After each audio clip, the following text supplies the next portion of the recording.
Alright guys, if you want the chance to win this custom printed World War II Japanese soldier here, all you have to do is make sure you guys leave a like on the video, comment down below, make sure you guys are subscribed to the YouTube channel. I'll give this away in next week's video. Alright guys, welcome back to another episode of Building Hacksaw Ridge in Lego, and today we've got a lot of progress to talk about. So, in last week's episode, you saw us build this wooden structure that's going to hold up all of this for the top of the cliff, and I'm gonna basically jump right into this, and I've already done a lot of progress, as you guys can probably see, so I'm just gonna start talking about what I've done and show you guys a couple of things. So first up, we got all the base plates up top. So there's a total of 6 gray base plates, and then we've got 3 of these little half plates here. I think they're 16 studs by 32. So we've got all of that set up here. Now right now you can move it around. There's nothing really connecting it. The only thing that's going to connect this is when we build the cliff from here to there. That's actually going to connect it and lock this in place. But for now, it does slide around. But like I've talked about last week, it is heavy enough that it's not really going to go anywhere. And we still have a plenty of bricks to put on top. So obviously, I have a bunch of 4x6 bricks or plates here I've had these from the Battle of Peleliu, Sinai Desert, and D-Day. So I've used these plates for quite a few mocks. So basically what we're doing is we're just covering all of these. We're just using bricks, and then of course we're spacing them out properly. So all we have to do is come in here and do that. We just keep going all the way back. And one thing that is kind of annoying, and I talked about this, is my TV is right here. So it's literally like, I mean, there's not much distance there. It's a couple inches, but I'm trying to fill those in and kind of work out and work backwards, which is kind of nice. But this only took me 30 minutes. So by next week's episode, this should be completely covered in tan. And then I'm going to probably do what I've done on all my beach mocks. So I did this on D-Day, I did this on Peleliu. I didn't do this on Sinai Desert, and I kind of regret it, but I'm going to randomize and kind of texture this. So normally it would just be like this, right? Just completely plain.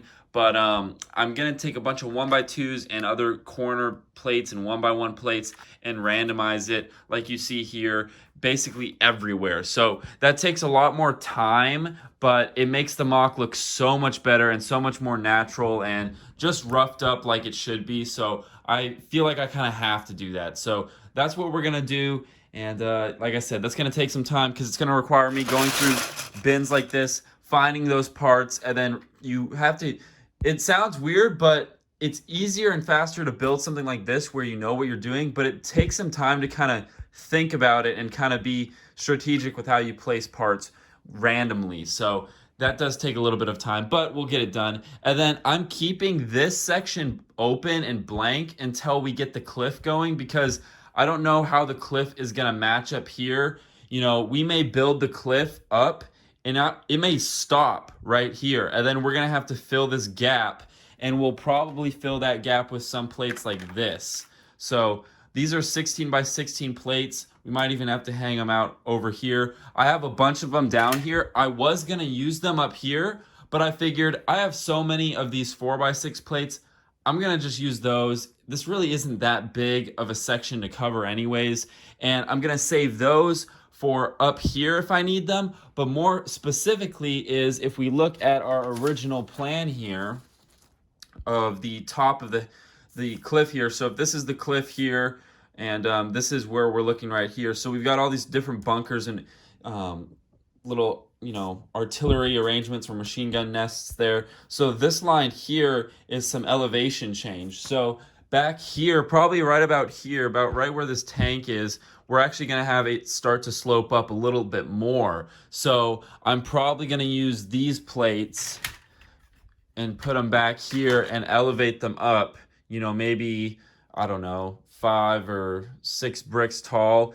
Do that for just a little bit back here. Now, we do have to be mindful that we do have a TV in our way. So obviously I can't do the elevation up here because the TV's in the way. So it'll, like I said, it'll probably be back here, which will work out perfectly fine. But just one of those things you have to be aware of. Obviously everyone's situation's different. You might not have a TV in your way.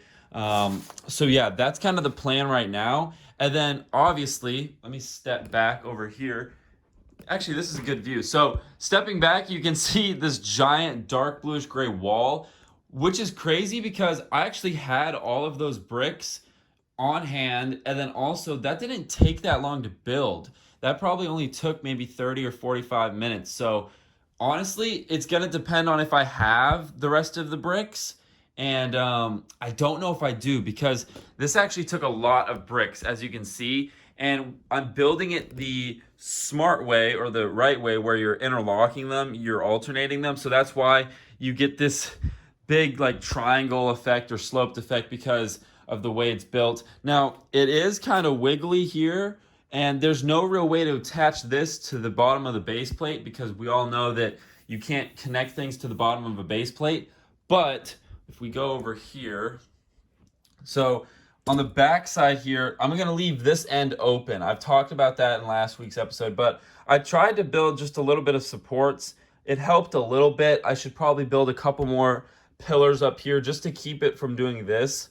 And we're actually going to be able to make it look pretty flush. So we'll get up to, oh, as I just break it, get up to this height here, and then we'll have to put a plate, and then we have a tile. And it actually makes this pretty darn close. So we're going to have to do that once we get, you know, obviously all of this up to that height, and we'll have to put a plate and then a tile, and then it'll make this look real nice. So I'm pretty excited for that. It's gonna look really good, and yeah, like I said, I'm just kind of going through. These are parts from the Battle of the Bulge and my old Vietnam mocks. So I'm kind of going through and trying to find as many 2x4s as I can.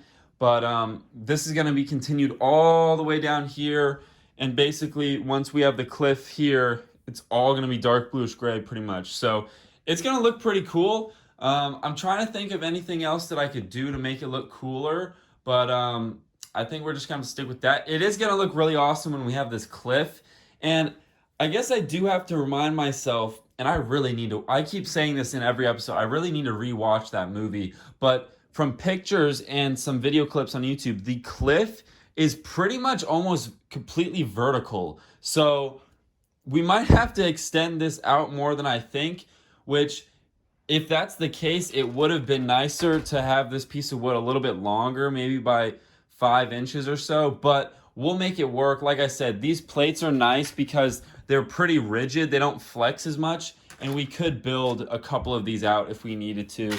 And obviously, we still have access to the base plate, so we could build some support structures all the way up if we needed to. The real reason for the wood was obviously then we don't have to fill in all of this with filler brick to hold up these base plates. So, and I mean, this took, I didn't really talk about this, but this took, all in all, I think it took maybe an hour to go down to Home Depot and come back. They cut it for me, and then maybe another hour for me to drill and screw it all together. So couple hours, and I didn't talk about this in last week's episode. I was going to, but I totally forgot, is the plywood in one 8-foot 2x4, I think, was $85. And I have some more plywood downstairs and some more extra 2x4s. So I got some extra materials, but for $85 compared to what it would cost me to put all brick under there, that's a really good deal. And not just the price, but 2 hours of my time versus probably, oh gosh, at least 10 to 12 hours of stacking bricks from here to hold up, you know, little plates like this. And you couldn't even hold up base plates. You would have to do larger plates like this that actually have studs on the bottom. So then you would have to buy more of these.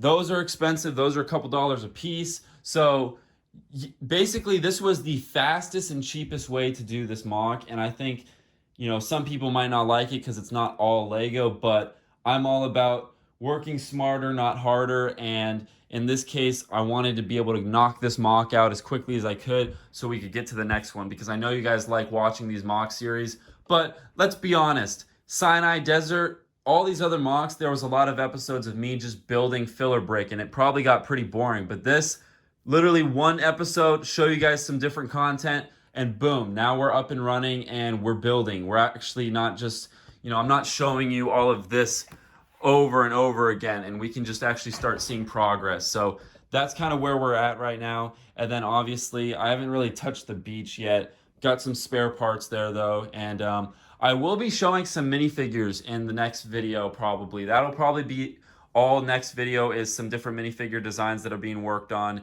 And yeah, because like I said, once we get this done, this front piece done, that done, it's really just the mountain. The beach won't take that long. I'm probably going to order some trans light blue studs because I don't think I can find mine. And we can get that done. And yeah, it's not going to take that long. We also are going to take that same texture and apply it to the beach down here. And yeah, so I don't know what else to tell you guys, but this was kind of a different video. This was more of me just showing you what I did versus individual clips. Sometimes this is just easier for me, and sometimes you guys enjoy it. So I hope you guys enjoyed, and let's go ahead and cut to the giveaway winner. All right, guys, let's pick the winner from last week's episode 7. So let's go ahead and scroll down. So this was a pretty big episode. We got a lot of comments and engagement on this, so thank you guys for that. But let's go ahead and pick the winner for the American minifigure here. Let's keep going down, and we'll do let's go back up a little bit maybe. Go back down right there. Boom. Zaid, you are the winner. You said, I love your mocks. Well, thank you so much. So Zaid, all you have to do is contact me through my website, BrickTactical.com, with your name, address, and a screenshot of you logged into your YouTube channel, and I can get that prize out to you. All right, guys, let's finish up the video. All right, guys, that's going to do it for this week's episode of Hacksaw Ridge and Lego. I think it's some pretty good progress. We're, I would say, maybe 35% of the way done with this front dark bluish gray structure. We still have to do this right there, and then a little bit over there, and then we are probably almost I'd say 20% done with covering the top in tan plates. Like I said, both of those things should be a lot closer to 100% done next week's episode, so I'm excited for that. But we'll probably be focusing on some minifigures next week, because like I've been saying, is this mock won't take that long, and we're gonna need minifigures sooner rather than later, so I want to be on top of that as soon as we can. And then I'm trying to think, I'm going to order some parts, like I said, probably some studs, some stuff for the beach down there. I might order some more 2x4s just so we don't have to wait around for those for this front wall section. I might order some more slopes because I don't think I'll have enough dark bluish gray slopes for the front section over there. And I'm probably going to want to use some dark bluish gray 2x4s over there on the mountain. Like I was saying, it's pretty much a vertical slope, so we're gonna want to probably buy some more of those. But other than that, this beat gives me powers never thought I'd use. If I go with fame, get the money and the views, I don't know if that's what I really want to do. That's why I'm here writing this, asking you, God, man, I feel so alive, but sometimes I just want to die. These things go through my head on the daily, I don't know why. Maybe I'm doing something wrong, or maybe I'm doing something right. I just don't understand why it can be so hard to live in this life. Yeah, man, I feel so alive, but sometimes I just want to die. These things go through my head on the daily, I don't know why. Man, I feel so alive, but sometimes I just want to cry. These things go through my head on the daily, I don't know why. My life has its ups and downs. Lately it seems to be a lot more frowns. Keep your chin up and go get it now. Gonna rise like a stock on the Dow. Now I'll take my time to get there. Sorry grandma, gonna have to swear when I get that fame. Gonna get on that stage, then pull a trick, looking at people in the